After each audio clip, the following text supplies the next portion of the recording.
हम लोगों ने सेक्शन 67 तक बात की थी रेप के अपराध के संबंध में, और आपने कहा था कि डेफिनीशन कोई इतनी समझने लायक चीज नहीं है, उसको केवल इतना ही समझना है कि ये एक ऐसा ऑफेंस है जो कि सिर्फ पुरुष के द्वारा किया जाएगा, स्त्री के द्वारा नहीं किया जाएगा। इसका एक एक्सेप्शन मिलेगा, अभी सामूहिक बलात्संग में मिलेगा, लेकिन नॉर्मली बात यह है कि ये सिर्फ पुरुष के द्वारा किया जाएगा। दूसरी खास बात इसमें जो थी, दूसरी खास बात यह थी कि यहां 18 वर्ष, ठीक है, स्त्री के संबंध में तो आयु निर्धारित की है, यानी ये तो कहा है कि 18 वर्ष से कम आयु की स्त्री है तो दंड इतना मिलेगा, और इतने वर्ष से कम आयु की है तो इतना मिलेगा, और इस अपराध में सम्मति देने के लिए समर्थ 18 वर्ष या उससे ऊपर की स्त्री मानी जाएगी। लेकिन जहां तक पुरुष का सवाल है, कोई कैटेगराइजेशन नहीं, कोई कैटेगराइजेशन नहीं। आपने कहा था इस मुद्दे पर इंग्लैंड की विधि और हमारी विधि में शुरुआत से अंतर रहा है। हालांकि इंग्लैंड में भी विधि सुधार अधिनियम पारित करके अब उस एनोमली को खत्म कर दिया, लेकिन लंबे समय तक इंग्लैंड में 14 साल से कम आयु के व्यक्ति को रेप करने में असमर्थ माना जाता रहा है, लेकिन हिंदुस्तान की विधि में ऐसा कभी भी नहीं रहा। यहां जो जनरल एक्सेप्शन आयु के संबंध में अपराध की स्थिति में लागू होते हैं, वही जनरल एक्सेप्शन रेप के संबंध में भी लागू होते रहे हैं। दूसरी खास बात यह थी कि कन्वेंशनल जो रेप की परिभाषा थी उसको बदल दिया गया, ठीक है, और उसमें ऐसी चीजें भी शामिल कर दी गई जो अब तक रेप नहीं मानी जाती थी। तो एक स्थिति में थोड़ा बदलाव ये डेफिनेशन से देखने को मिलता है। शेष उसमें समझने लायक कुछ विशेष नहीं था, और विभिन्न स्थितियों में, यानी 64(1) सामान्य रेप की दशा में दंड का प्रावधान करती थी। 64 सबसेक्शन 2 उसमें जो अपराध करता है, क्योंकि वह विशेष तरीकों से या कुछ एग्रावेटेड सर्कमस्टांस उसके काम में पाई जा रही है, इससे 64 सबसेक्शन 2 में दंड थोड़ा बढ़ा हुआ था। और एक विशेष बात यह थी कि उसके संबंध में 120 एविडेंस एक्ट और पुरानी 114A एविडेंस एक्ट, इसको इनेक्ट किया गया था, और यह कहा गया था कि सम्मति न होने की उपधारणा की जाएगी, और अगर सम्मति न होने की उपधारणा यह कर ली गई तो साक्ष्य के दृष्टिकोण से क्या अंतर आएगा, ये इसकी चर्चा भी पिछली क्लास में हुई। ये कहा था कि यदि 64 सबसेक्शन 2 की दशा है तो यह उपधारित किया जाएगा कि पीड़िता की सम्मति नहीं थी, और अगर यह उपधारित हो गया तो बर्डन ऑफ प्रूफ शिफ्ट कर जाएगा, जो सबूत का भार है वो तुरंत बचाव पक्ष पर जाएगा कि बचाव पक्ष ये साबित करे। यदि वो ये बचाव ले रहा है, यदि उसका बचाव कुछ और है तब बात अलग है, लेकिन यदि उसका बचाव ये है कि हमने अपराध इसलिए नहीं किया क्योंकि इनकी सम्मति थी, यदि ये डिफेंस उसने पकड़ा है तो इस डिफेंस को साबित करने की जिम्मेदारी उसी पर होगी, क्योंकि वहां सम्मति, इसका अभाव, ये उपधारित किया जाएगा। और 65 में आपने देखा था, 65(1) 16 वर्ष से कम आयु की स्त्री, और 65(2) 12 वर्ष से कम आयु की स्त्री, दोनों में कोई विशेष अंतर नहीं थे, केवल सजा के पॉइंट पर अंतर आ रहा था। अगर 16 वर्ष से कम आयु की स्त्री ये थी तो जो सजा मिल रही थी वो 20 वर्ष का कारावास या आजीवन कारावास, जिससे उसका शेष प्राकृत जीवन का कारावास, यह अभिप्रेत, साथ ही जुर्माना, वो कितना जो पीड़िता के पुनर्वास और उसके इलाज के खर्चों के लिए या इलाज के खर्चों की प्रतिपूर्ति के लिए युक्त हो। और यह कहा था दोनों ही सेक्शंस में कि जुर्माना इस सेक्शन के अंतर्गत जो भी लगेगा वो पीड़िता को ही दिया जाएगा। और बाकी 65 में जो फर्क आया था, बाकी शेष एक जैसा ही था, बस मृत्युदंड 65 में और बढ़ गया था। और 66 इसमें कहा था कि अगर ड्यूरिंग, ठीक है, रेप, अगर आप कुछ ऐसा करते हैं जिससे पीड़िता विकृतशील ये होती है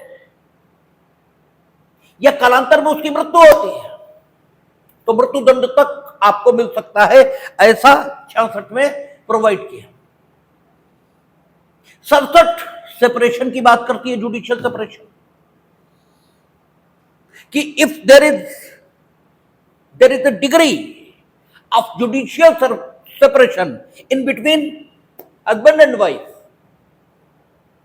ठीक है, and after that without consent of that lady, ठीक है, अगर ऐसा हो रहा है तो सजा 2 साल तक की देने की बात हुई।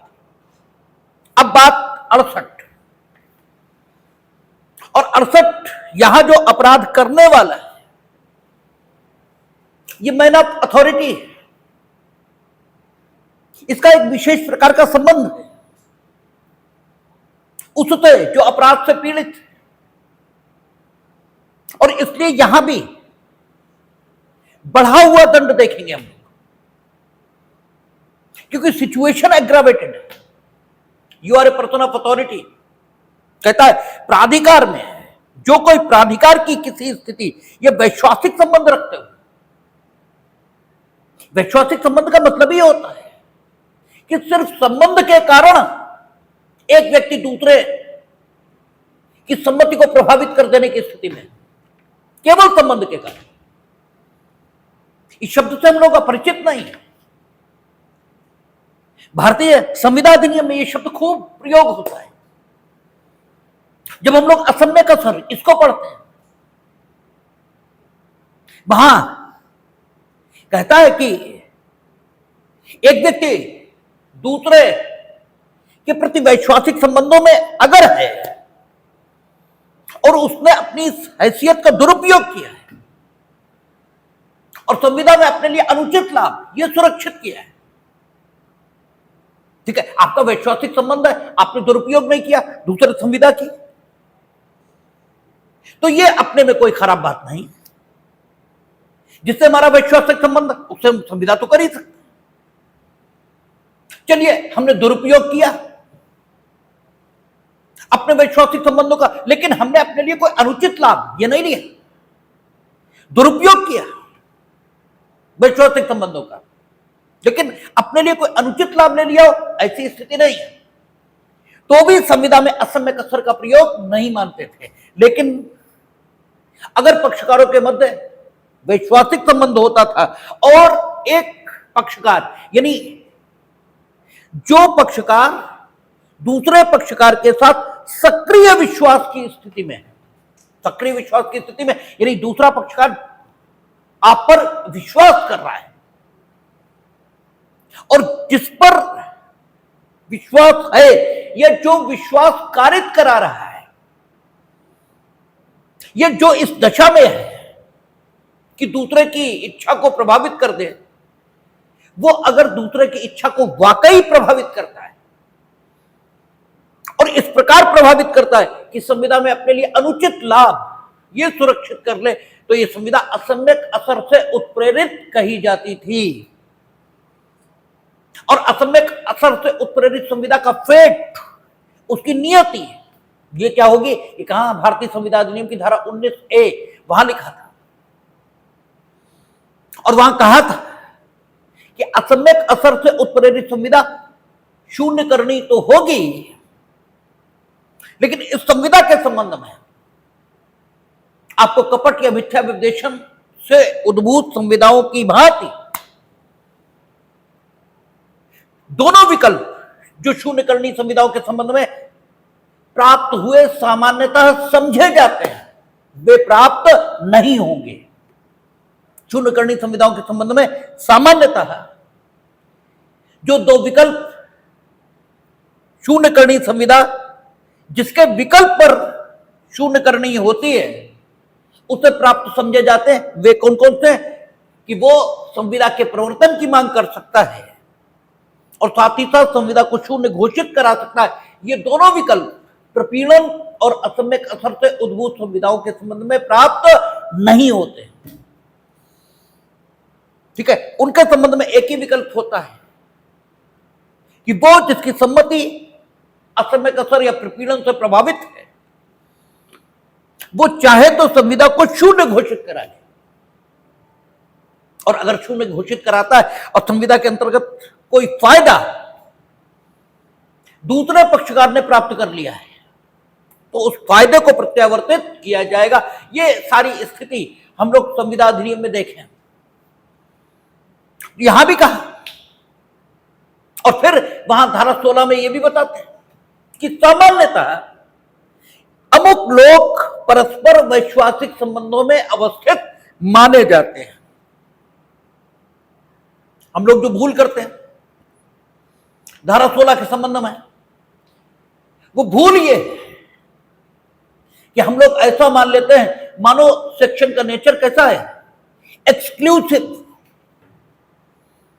हम लोग अपने आप में ऐसा मान लेते हैं कि वैश्वासिक संबंधों में पक्षकार केवल तभी अवस्थित होते हैं जब उनके संबंध धारा 16(2) भारतीय संविदा अधिनियम इसके अंतर्गत आते हैं, जबकि वहां सेक्शन का नेचर कैसा है, इंक्लूसिव। ठीक है, और वो ये उदाहरण देकर बताता है कि निम्न संबंध वैश्वासिक संबंधों के उदाहरण हैं और इस प्रकार के संबंध जो पक्षकारों के मध्य होते हैं तो वे परस्पर वैश्वासिक संबंधों में अवस्थित माने जाते हैं। और वहां सीधी सी बात है कि एक पक्षकार जब दूसरे पक्षकार की इच्छा को प्रभावित करने की स्थिति में, सक्रिय विश्वास की स्थिति में होने के कारण, तब आप वैश्वासिक संबंधों में या वैश्वासिक संबंधों से परस्पर संबंधित हैं ऐसा माना जाएगा। यहां भी कह रहा है कि when you are a person of authority, किसके लिए, उसके लिए जिसके साथ आप इस धारा में वर्णित अपराध करने वाले हो। When you are a person of authority, authority कैसी भी हो सकती है, अथॉरिटी राज्य के द्वारा आपको प्राप्त हो सकती है। ठीक है, लोक सेवकों को राज्य की ओर से प्राधिकार यह प्राप्त होता है, आपको गार्जियन का प्राधिकार यह प्राप्त हो सकता है, और अगर आपको संरक्षक इसका प्राधिकार प्राप्त है तो भी संरक्षण करना आपका दायित्व है। तो कहता है जो कोई प्राधिकार की किसी स्थिति, इसीलिए उसने शब्द प्रयोग किया, प्राधिकार की किसी स्थिति, किसी विशेष प्रकार की स्थिति का जिक्र नहीं हुआ। ठीक है, आप स्टूडेंट हो तो टीचर का अपना प्राधिकार है, प्राधिकार की कोई स्थिति, आपका कर्मचारी पर जो नियोजक है, एम्प्लॉयर है, उसका प्राधिकार होता है। तो प्राधिकार की कोई स्थिति हो, कहता है प्राधिकार की किसी स्थिति या वैश्वासिक संबंध रखते हुए, यह पक्षकारों के मध्य कोई ऐसा संबंध है जिसके कारण से अपराध से पीड़ित व्यक्ति अपराध के कर्ता के प्रति सक्रिय विश्वास, अर्थात ऐसा मत रखता है, ऐसा विश्वास रखता है कि वो उसके भले के लिए ही काम करेगा। अर्थात जिस व्यक्ति पर वो विश्वास कर रहा वो इसकी सम्मति को प्रभावित करने की स्थिति में है, चाहे संबंध सक्रिय विश्वास का हो और चाहे जैसे टीचर और स्टूडेंट, इसके बीच प्राधिकार पर आधारित स्थिति मानी जाएगी। लेकिन धार्मिक गुरु और अनुयायी, इसके बीच वैश्वासिक संबंध माना जाएगा। ठीक है, क्योंकि वो प्राधिकार का उदाहरण नहीं है, आध्यात्मिक गुरु की श्रेष्ठता यह अनुयायी ने स्वयं स्वीकार की है। जो आध्यात्मिक गुरु की श्रेष्ठता है वो कहीं से आई नहीं है। ठीक है, परिणाम भले ही एक जैसे हैं, यानी दोनों दशाओं में आप सेक्शन 68 के आप दोषी माने जा सकते हैं, लेकिन आपके लिए यही जरूरी नहीं है कि आप सिर्फ परिणाम पर ध्यान दो। जरूरी यह भी है कि you must be clear in your concept. कब व्यक्ति प्राधिकार के नाते परस्पर संबंधित माना जाएगा और कब आप वैश्वासिक संबंधों में परस्पर अवस्थित ये माने जाएंगे। तो जब एक व्यक्ति अपना कल्याण दूसरे के द्वारा किए जाने का विश्वास सिर्फ इसलिए रखता है कि उनके मध्य के संबंध ऐसे हैं, उसके इस विश्वास को किसी अधिनियम, किसी बाह्य ताकत इसके आधार पर उत्पन्न नहीं किया गया है। यह उसके अपने मन का विश्वास है कि दूसरा पक्ष उसके कल्याण के लिए ही काम करेगा। तो डेफिनेटली उनके मध्य क्या है? वैश्वासिक संबंध। और जब यह जिम्मेदारी, विश्वास और जिम्मेदारी, इसमें फर्क है। जब यह जिम्मेदारी किसी बाह्य कारण पर आधारित है, वो टीचर है इसलिए प्राधिकार रखता है, वो लोक सेवक है इसलिए प्राधिकार रखता है। जब ये किसी बाह्य कारण पर आधारित है तो पक्षकारों के मध्य अथॉरिटी का संबंध है, प्राधिकार का संबंध है। तो दोनों बातें क्लियर रहनी चाहिए। ठीक है, कहता है कि जो कोई प्राधिकार की किसी स्थिति या वैश्वासिक संबंध रखते हुए या कोई लोक सेवक होते हुए, लोक सेवकों को बिल्कुल अलग कर दिया हुआ है। ठीक है, प्राधिकार का संबंध रखने वालों को अलग कर दिया। अक्सर ऐसा होगा कि व्यक्ति काखंड में भी आएगा और खाखंड में भी आएगा, क्योंकि लोक सेवकों का प्राधिकार अक्सर होता ही है। लेकिन स्थितियां यह भी हो सकती हैं कि काखंड में आए किंतु खाखंड में ना आए। ठीक है, जैसे रिक्शे वाला बच्चे को लेकर गया, ठीक है, he is a person of authority, दोनों के मध्य वैश्वासिक संबंध नहीं है। ठीक है, उस समय वो पर्सन ऑफ अथॉरिटी है क्योंकि उसके पास संरक्षक का प्राधिकार होता है। जिस समय बच्चा लेकर वो जाता है उस समय संरक्षक का प्राधिकार रखता है, लेकिन लोक सेवक नहीं है। क्योंकि बीएनएस या आईपीसी में लोक सेवक कौन? जो धारा 21 आईपीसी पूर्व की जो है उसके 12 वर्णनों में से किसी एक में आए। इसलिए अक्सर मामलों में यह हो सकता है कि अपराध करने वाला काखंड के अंतर्गत और खाखंड दोनों के अंतर्गत दोषी माना जाए। लेकिन चूंकि दांडिक विधि का निर्वचन शाब्दिक होता है, इसलिए कोई स्थिति छूटे ना, इस वजह से उन्होंने काखंड और खाखंड दोनों को अलग अलग इनेक्ट कर दिया, ताकि कोई लोक सेवक होते हुए या तत्समय प्रवृत्त किसी विधि द्वारा या उसके अधीन स्थापित किसी जेल, प्रति प्रेषण गृह या अभिरक्षा के अन्य स्थान का या स्त्रियों या बालकों की किसी संस्था का अधीक्षक या प्रबंधक होते हुए, ये भी पर्सन ऑफ अथॉरिटी में आ जाएंगे। ठीक है, ये सारे के सारे पर्सन ऑफ अथॉरिटी में आएंगे, लेकिन स्पेसिफिकली इनको मेंशन करना ज्यादा उचित समझा गया है। ठीक है, ताकि कोई संदेह किसी प्रकार का उत्पन्न ही ना हो, इसलिए अलग से उन्होंने लिख दिया कि तत्समय प्रवृत्त किसी विधि द्वारा या उसके अधीन स्थापित किसी जेल, प्रति प्रेषण गृह या अभिरक्षा के अन्य स्थान का या स्त्रियों या बालकों की किसी संस्था का अधीक्षक या प्रबंधक होते हुए या अस्पताल के प्रबंध तंत्र या किसी अस्पताल का कर्मचारी वृंद होते हुए। कर्मचारी वृंद में डॉक्टर से लेकर सबको ही आ गया, और आज तो जमाना ऐसा आ गया कि अस्पताल ये एक धंधा बन गया है। लोग बड़े बड़े अस्पताल बनाते हैं और उसमें डॉक्टर्स बाहर से अपॉइंट कर लेते हैं। ठीक है, इसलिए लिखा अस्पताल के प्रबंध तंत्र या किसी अस्पताल का कर्मचारी वृंद होते हुए ऐसी किसी महिला को जो उसकी अभिरक्षा में है या भार साधन के अधीन है या परिसर में उपस्थित है, दोनों में से कोई बात है, उसकी अभिरक्षा में है, अभिरक्षा में नहीं है, भार साधन में है, यानी न्यायालय ने फिलहाल 1 दिन 2 दिन 4 दिन के लिए उनके भार साधन में दिया है या उपस्थित है। ठीक है, चाहे किसी से भेंट करने के लिए उपस्थित है, किसी भी काम से उपस्थित है, बस वहां उपस्थित है। ठीक है, और नाउ यू आर seducing, ठीक है, that lady for such type of intercourse which doesn't come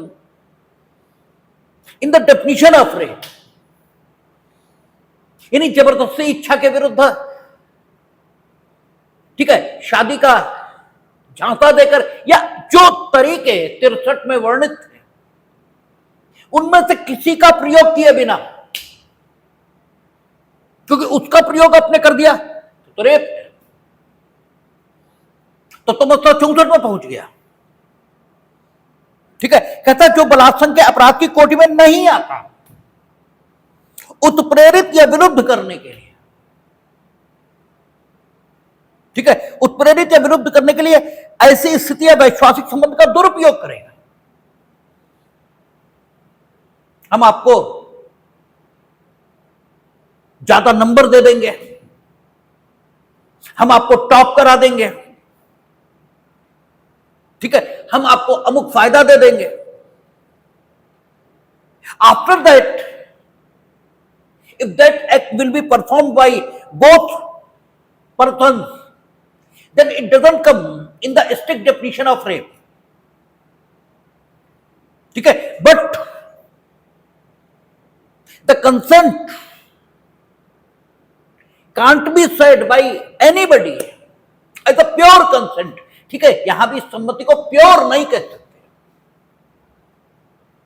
देखिए, खूब समझ लेना चाहिए कि आपकी जो प्योर की परिभाषा है, आपकी जो शुद्ध की परिभाषा है, वो उपयोगिता पर आधारित है,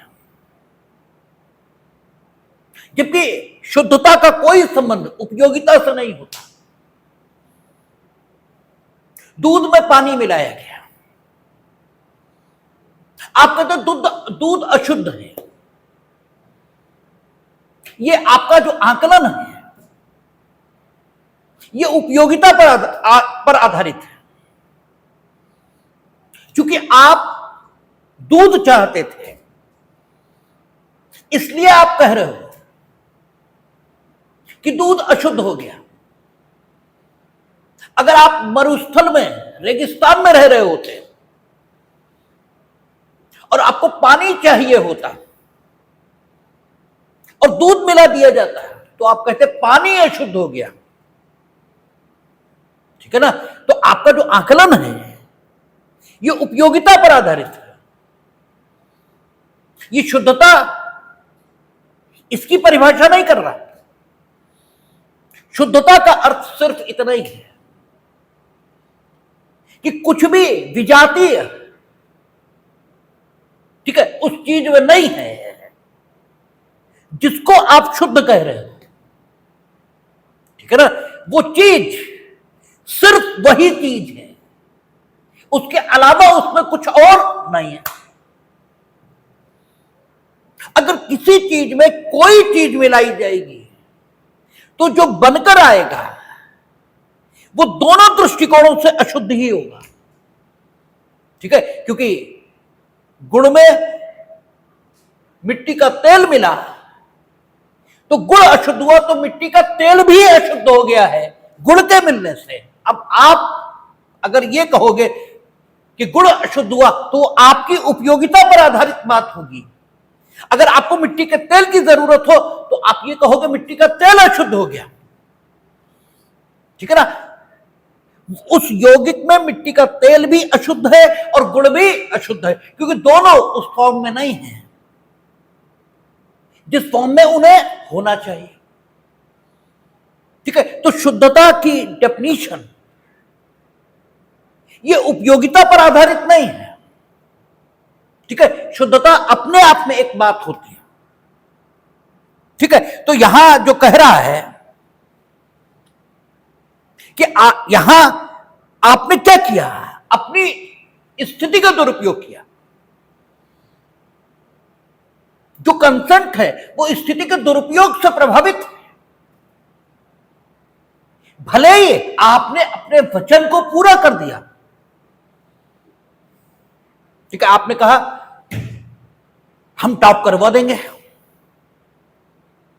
टॉप करवा भी दिया आपने, तो एक और गलत काम किया ना, वो टॉप होने लायक नहीं था, फिर भी करवाया ना।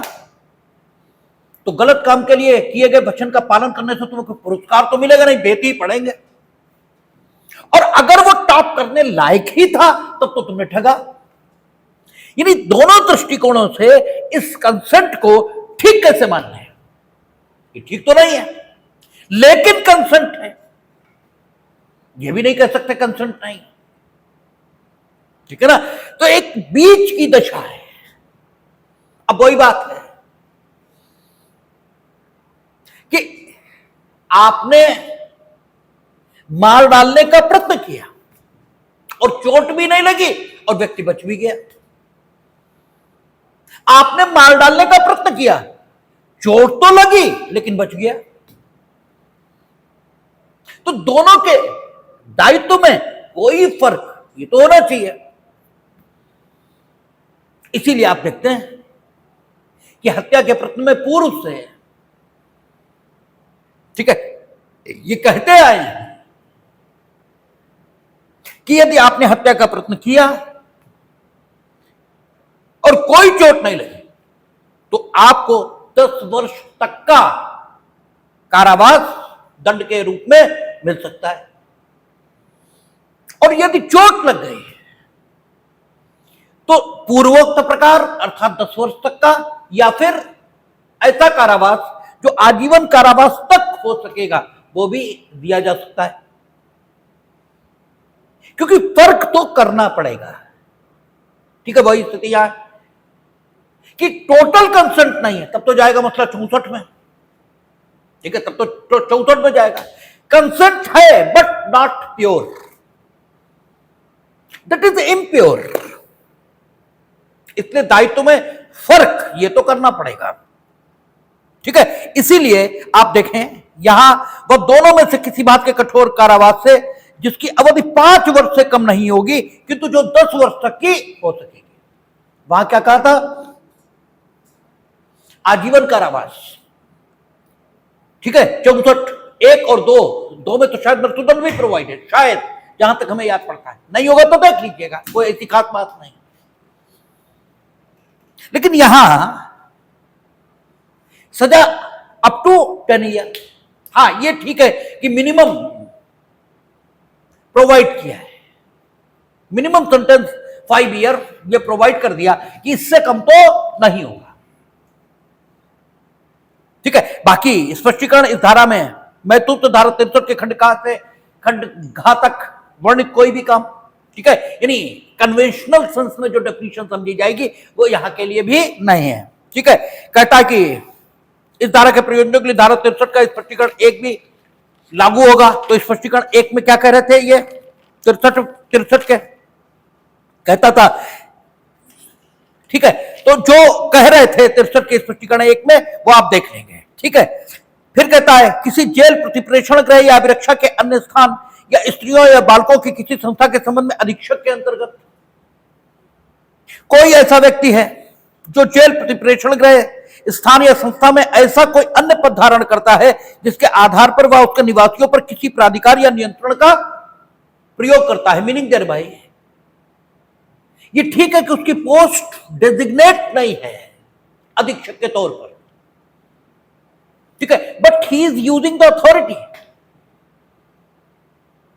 ठीक है, ये अधीक्षक की अथॉरिटी होती है कि वो प्राधिकार और नियंत्रण इसका प्रयोग करे। तो if you are exercising the authority और राइट टू कंट्रोल,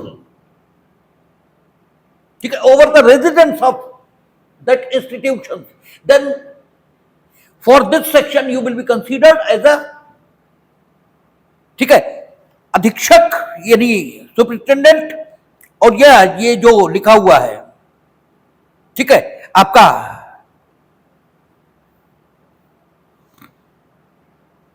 अधीक्षक, हाँ ठीक है, अधीक्षक के अंतर्गत तो आप अधीक्षक माने जाएंगे।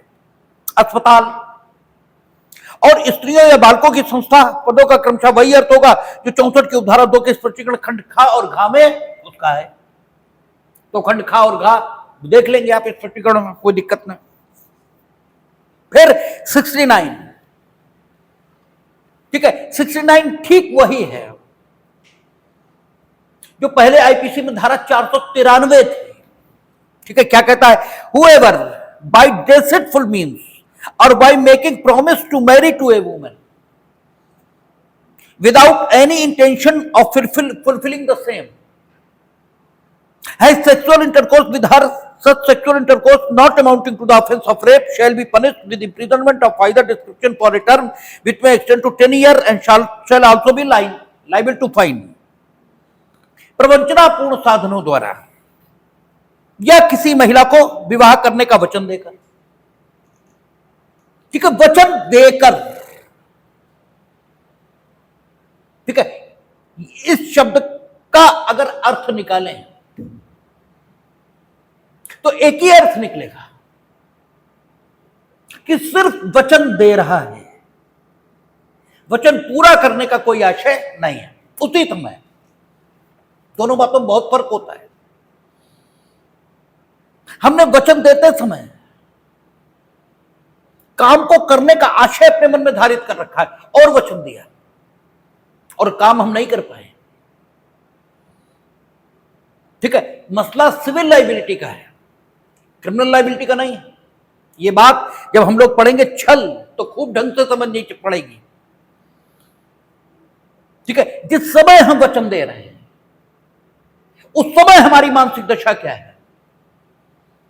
अगर उस समय मेरी मानसिक दशा अपने वचन को पूरा करने की है तो हम आपके साथ कोई छल नहीं कर रहे, भले ही आगे स्थितियां ऐसी बन जाएं कि हम अपने वचन को पूरा न कर पाए, और फिर हम जब अपने वचन को पूरा नहीं कर पाएंगे तो आपको जो अनुतोष उपलब्ध होगा वो अनुतोष सिविल लॉ में होगा। दांडिक विधि काम नहीं करेगी यहां, क्योंकि छल करने का आशय प्रारंभिक तौर पर मेरे मन में था ही नहीं, और जिस समय हम वचन दे रहे हैं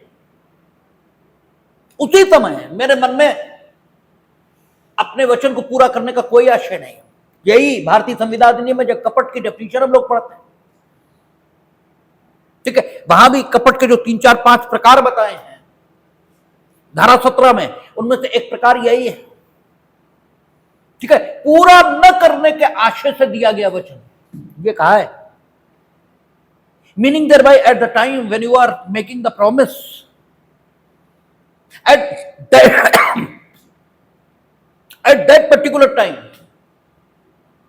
ठीक है, you have no intention to fulfil your promise, ठीक है, उसी समय आपके मन में अपने वचन को पूरा करने का कोई आशय ये मौजूद नहीं है। और नाउ इस समय अब ये कहा जाएगा कि तुम दूसरे को बेवकूफ बना रहे हो, ठीक है, ये छल का प्रकार है। तो आपने क्या किया? किसी लेडी को सिर्फ वचन दिया, मीनिंग दैट भाई आपके मन में उस समय उस वचन को पूरा करने का कोई मतलब था ही नहीं, ठीक है। कहता है जो कोई प्रवंचनापूर्ण साधनों द्वारा या किसी महिला को विवाह करने का वचन देगा उसे पूरा करने के किसी आशय के बिना, उसने आगे बात स्पष्ट कर दी, क्योंकि कानून में जितना स्पष्ट रहे मामला उतना ही ठीक है। कहता प्रवंचनापूर्ण साधनों द्वारा या किसी महिला को विवाह का वचन देकर उसे पूरा करने के किसी आशय के बिना, ठीक है। आप प्रवंचनापूर्ण साधनों द्वारा, पहले इसमें 493 से थोड़ा अंतर कर दिया है, 493 में एक पर्टिकुलर, ठीक है, उन्होंने तरीका दिया था कि है 493 81 में है। अच्छा, तो नया लाया है। अच्छा, तो 81 में होगा वो, ठीक है। इसका मतलब 69 प्रतिस्थापित नहीं कर रहे हैं, ठीक है। 493 से 69 सेपरेट सेक्शन आया है, ठीक है। तो कहता कि प्रवंचनापूर्ण साधनों द्वारा, ठीक है। आपको मालूम है कि अगर हम ऐसा करें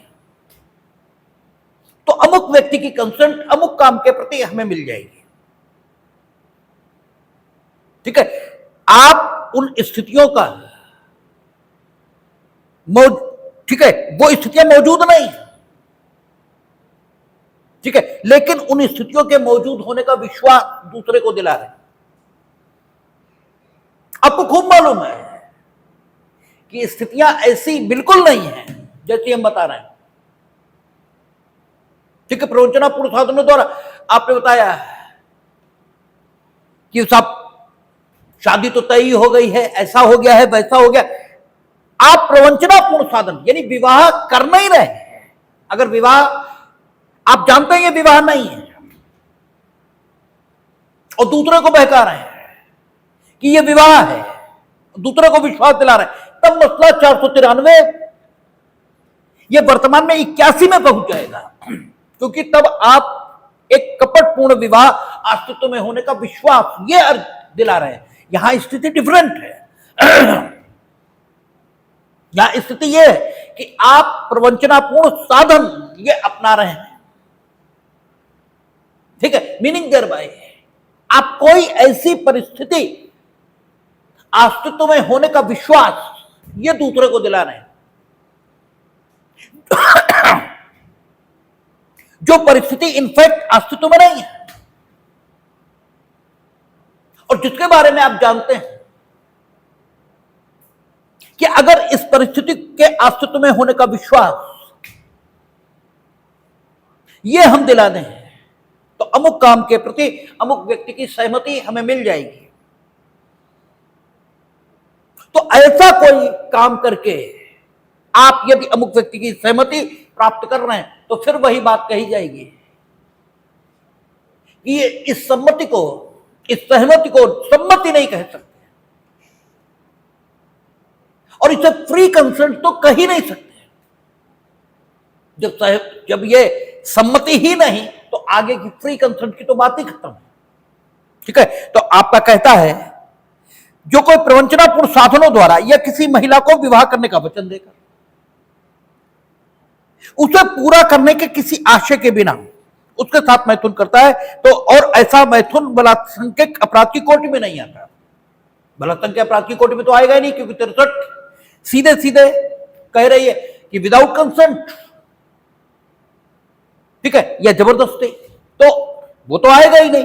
तो इसलिए इसे स्ट्रिक्ट सेंस में रेप नहीं कह सकते, but it is a type of rape, ठीक है। That is why this offence has been included in this chapter, ठीक है। कहता है कि तो उसे सजा कितनी 10 साल तक हो सकेगी और जुर्माने के लिए भी दायी होगा। 70 और इस सेक्शन का महत्व इसलिए है कि हाँ, स्पष्टीकरण में वही बातें लिखी हैं। कहता है कि प्रवंचनापूर्ण साधनों में नियोजन या प्रोन्नति या पहचान छिपाकर विवाह करने के लिए उत्प्रेरण या उनका मिथ्या वचन सम्मिलित है। तो वही बात तुमने बताई, ठीक है, सम्मिलित है, यानी निशेषी प्रोविजन नहीं है, एक्सक्लूसिव नहीं है, इंक्लूसिव है। उसमें कुछ उदाहरण बताए हैं, ठीक है, कि प्रवंचनापूर्ण साधनों के कि क्या हम नौकरी दे देंगे, प्रमोट कर देंगे, ठीक है, आप अपनी आइडेंटिटी छिपा रहे हो, ठीक है, आप विश्वास दिला रहे हो कि हम अमुक व्यक्ति ही हैं, ठीक है, पहचान छिपाकर विवाह करने के लिए उत्प्रेरण या उनका मिथ्या वचन, ठीक है, ये सम्मिलित है। तो आपका एक्सक्लूसिव नहीं बल्कि सेक्शन का नेचर इंक्लूसिव है। 70 इसका महत्व सिर्फ इसलिए है क्योंकि ये सेक्शन ऐसी स्थिति पैदा करता है जिसमें स्त्री भी बलात्कार की दोषी हो जाएगी, अदरवाइज स्त्री बलात्कार की दोषी नहीं हो सकती। ठीक है, क्यों? क्योंकि हम लोग पढ़कर आए कि एक बार स्पष्टीकृत पद का भाव इस संहिता में वही समझा जाएगा हर जगह। ठीक है, जो एक बार इस संहिता की किसी भी धारा में है,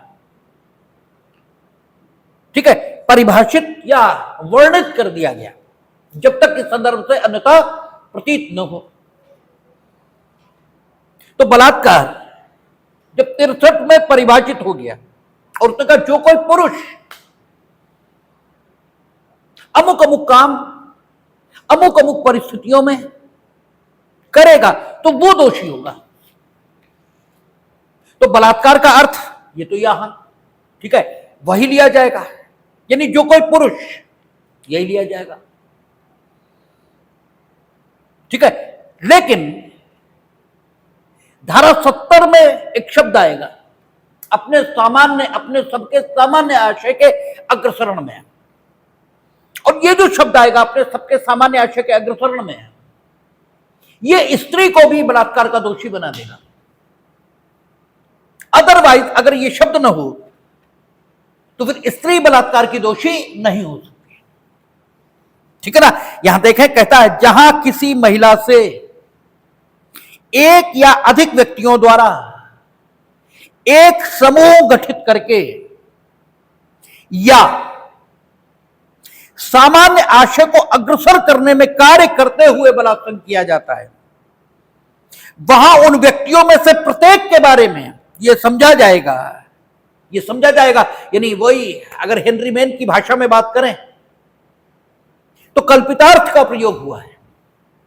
ठीक है, समझा जाएगा कि उसने बलात्कार का अपराध किया है प्रत्येक व्यक्ति के बारे में। ठीक है, कहता है एक जहां किसी महिला से एक या अधिक व्यक्तियों द्वारा एक समूह गठित करके, ऐसा हो सकता है कि एक समूह में सब पुरुष हैं, ठीक है, मोर देन वन है, और एक महिला के साथ ऐसा किया जा रहा है, या आइदर इट और दैट, ऐसा भी हो सकता है कि समूह गठित किया गया और समूह के सामान्य आशय को अग्रसरित करने में, यानी समूह का सामान्य आशय क्या था? किसी महिला के साथ बलात्कार, और सामान्य आशय के अग्रसरण में समूह के प्रत्येक व्यक्ति ने कुछ ना कुछ किया है, तभी हम कह सकते हैं कि समूह के सामान्य आशय को अग्रसरित करने में महिला के साथ बलात्कार हुआ। ठीक है, महिला ही महिला को बुलाकर लाई, तो ठीक है, धारा 63 में वर्णित करते, आपने भले ही न किया हो, लेकिन इट इज यू। ठीक है, जो बुलाकर लाया, जिसके कारण से ऐसा करते संभव हो पाया। ठीक है, तो एक या अधिक व्यक्तियों ने मिलकर समूह गठित किया और फिर समूह के सामान्य आशय को अग्रसरित करने में, ठीक है, एक से अधिक व्यक्तियों ने उसके साथ बलात्कार किया, कहा या सामान्य आशय को अग्रसर करने में कार्य करते हुए बलात्कार किया जाता है। यहां एक से अधिक लोग बलात्कार करें यह भी जरूरी नहीं है।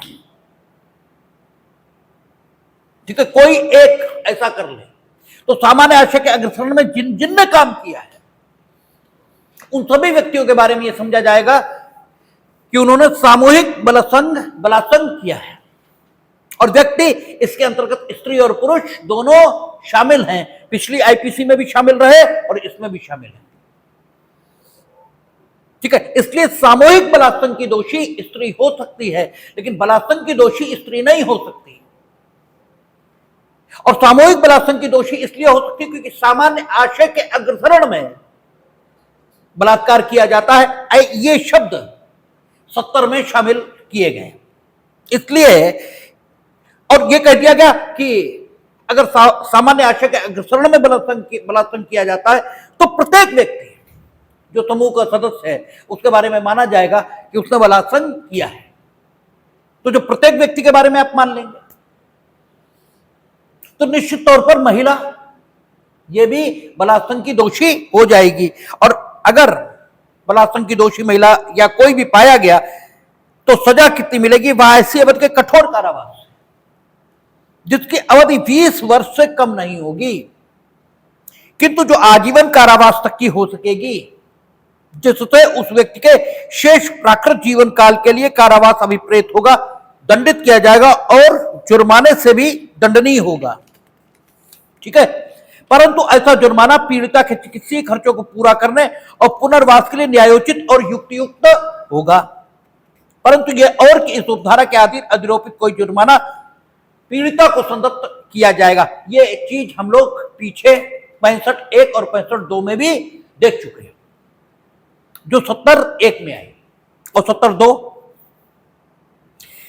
जहां एक या अधिक व्यक्तियों द्वारा समूह गठित करके या सामान्य आशय को अग्रसर करने में कार्य करते हुए 18 वर्ष से कम आयु की किसी महिला के साथ बलात्कार किया जाता है, वहां उन व्यक्तियों में से प्रत्येक व्यक्ति के बारे में यह समझा जाएगा कि उसने बलात्कार का अपराध किया है और वह, ठीक है, बाकी सजा और सारी बातें ठीक वैसी ही हैं जैसे पिछली धारा में है, लेकिन इसमें मृत्युदंड और बढ़ गया। यानी सामूहिक बलात्कार अगर किया गया है और पीड़िता की आयु 18 से कम है तो 20 वर्ष आजीवन कारावास, जिसमें शेष प्राकृत जीवन का कारावास समझा जाएगा, और मृत्युदंड। ये तो इनमें से कुछ भी आपको दिया जा सकता है। बाकी जुर्माने आदि के संबंध में स्थिति ठीक वैसी ही है जैसी सबसेक्शन 1 में है। है?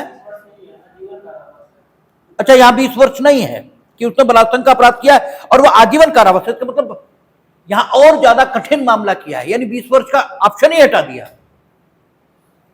ठीक है, यानी 70(1) में तो 20 वर्ष का ऑप्शन है, यानी तीन क्यों, 2 ही वहां भी रहे, वहां 20 वर्ष और आजीवन कारावास। ठीक है, वहां भी 2 ही वर्ष, 2 या 3 मान लें तो 20 वर्ष आजीवन कारावास, जुर्माना। ठीक है, क्योंकि जुर्माना अलग दंड है।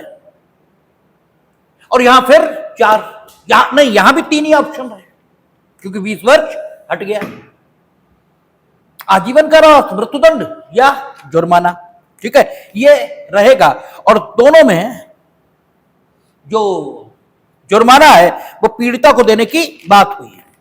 आगे कहता है पुनरावृत्तिकर्ता अपराधियों के लिए दंड। ये पहले कौन सा था? 376(E). ठीक है, 376(E). अब ये हो गया 71। जो कोई धारा 64, 65 या 66 या 70 के अधीन दंडनीय किसी अपराध के लिए पूर्व में दंडित किया गया है, 64 सामान्य रेप, 64(2) एग्रावेटेड सिचुएशन है, कुछ ना कुछ, 65 में अंडर 16 ईयर, अंडर 12 ईयर। ठीक है, 66 में विकृतशील या मृत्यु घटित हुई है। ठीक है, 67 वो जुडिशियल सेपरेशन की डिग्री है बीच में, 68 अथॉरिटी, पर्सन ऑफ अथॉरिटी, ये वैश्वासिक संबंध उनके द्वारा। ठीक है, और 69 में आपका प्रवंचनापूर्ण उपाय है।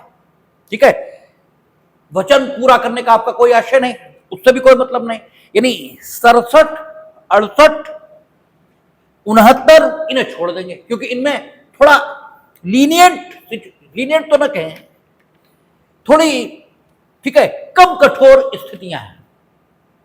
लेकिन बाकी 64, 65, 66 और 70 इन अपराधों के लिए आप पूर्व में दंडित हुए और उसके तत्पश्चात पुनः आप इनमें से किसी अपराध के लिए सिद्ध दोष ठहरा दिए गए। ठीक है, फिर आपके लिए 2 ही विकल्प उन्होंने छोड़े। क्या? आजीवन कारावास से जिससे उस व्यक्ति के शेष प्राकृत जीवन काल के लिए कारावास अभिप्रेत होगा, या मृत्युदंड से दंडनीय है।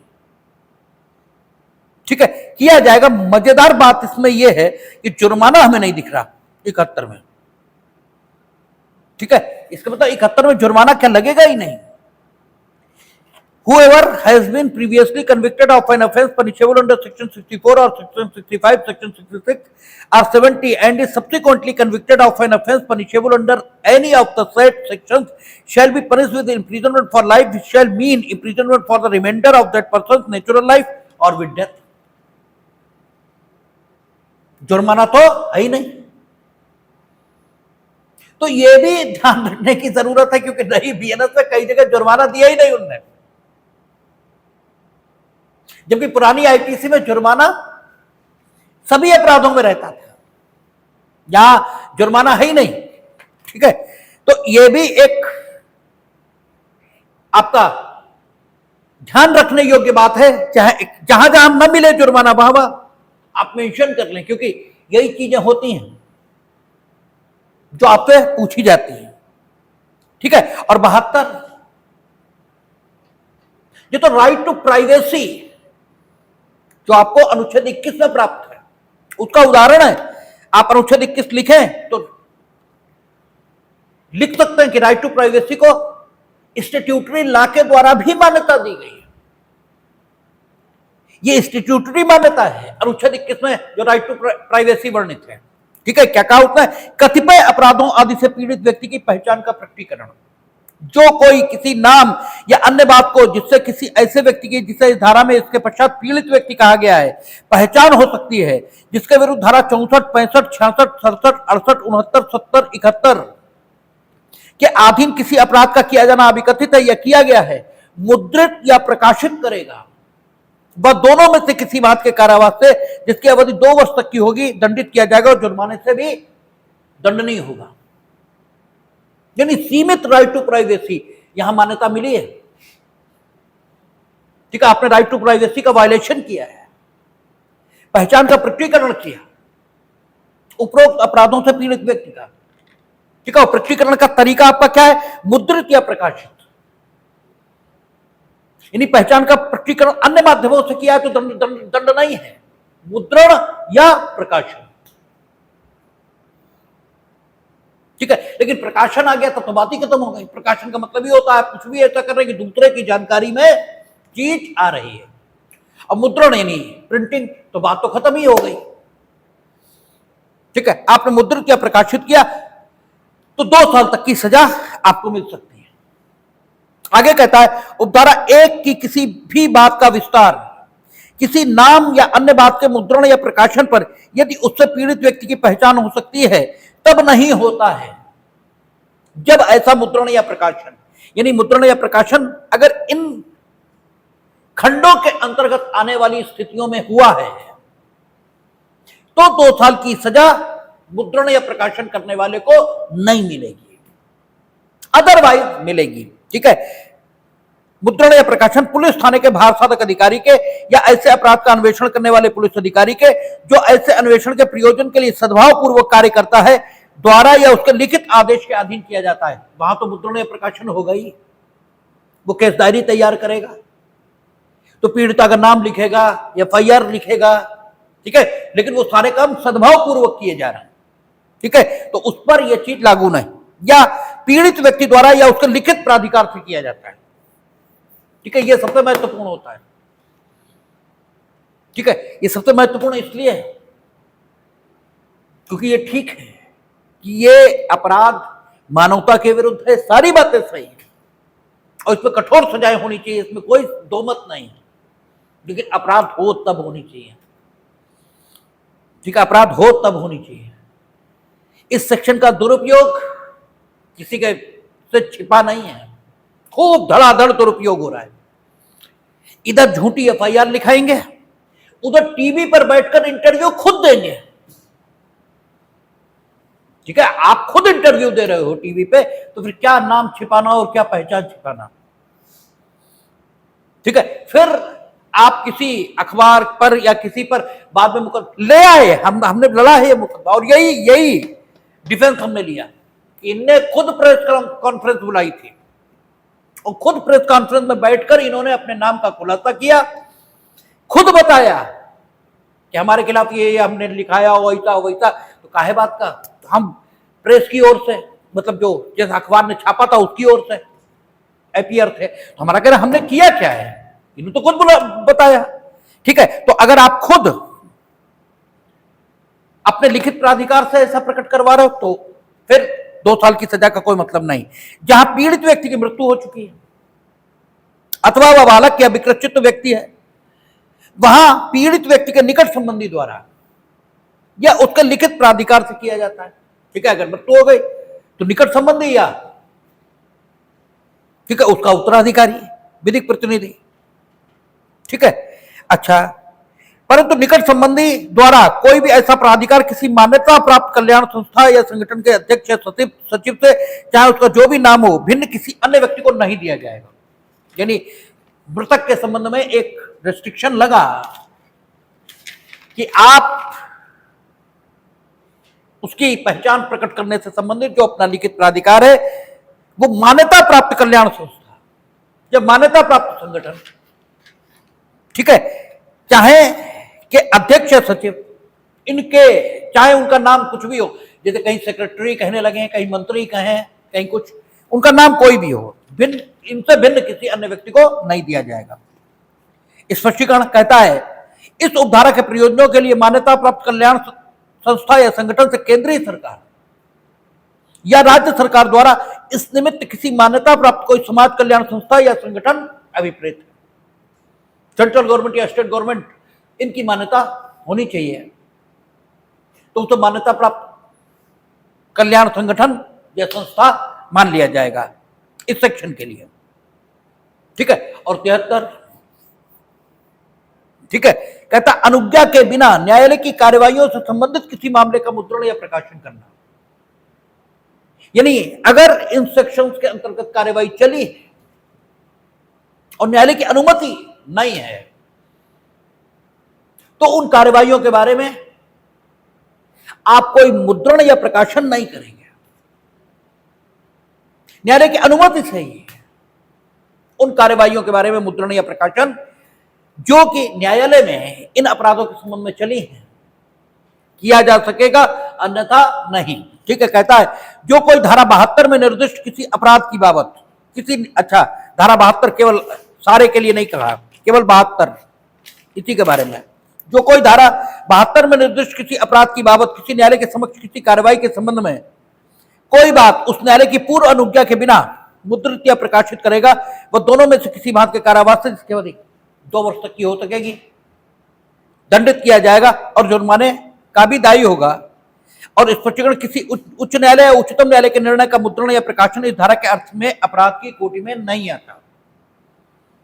ठीक है, उनके तो जजमेंट प्रकाशित ही होते हैं लॉ जर्नल्स में, इसलिए वो कोई बात ही नहीं है, क्योंकि वो सद्भाव पूर्वक लोगों के भले के लिए प्रकाशित किए जाते हैं। शेष अवर न्यायालय की कार्यवाहियां जो धारा 70 के संबंध में चली हैं, धारा 70 क्यों, धारा 72 के संबंध में चली हैं, उनके संबंध में कोई मुद्रण या प्रकाशन अगर आपने किया तो आप भी 2 साल की सजा पाएंगे। अब कल हम लोग बात करेंगे, ठीक है, महिला की लज्जा भंग करने की आवश्यकता है। अब देखिए यहां पर इन्होंने ये तो कर दिया कि महिलाओं से संबंधित सारे प्रोविजन ये एक जगह ले आए, लेकिन समस्या ये आएगी कि पहले तो हमला ये और आपराधिक बल ये समझाया जाना चाहिए। जब तक अगर बल, आपराधिक बल और हमला ही नहीं पता तो लज्जा भंग करने के आशय से किया गया हमला ये कैसे समझ में आएगा, क्योंकि हमले का तो वही अर्थ लिया जाएगा जो बीएनएस में एक जगह परिभाषित किया गया है। ठीक है, जब तक कि संदर्भ से अन्यथा प्रतीत न हो, और यहां संदर्भ से अन्यथा प्रतीत होगा नहीं, तो जब तक बल, आपराधिक बल और हमला ये ना बताया जाए तब तक ये सेक्शंस कैसे बताए जा सकते। ठीक है, इसी को कहते हैं बिना सोचे समझे, बिना अकल लगाए, ठीक है, चीजों को संशोधित करके रख देना। अब आपने यहां ये तो कर दिया,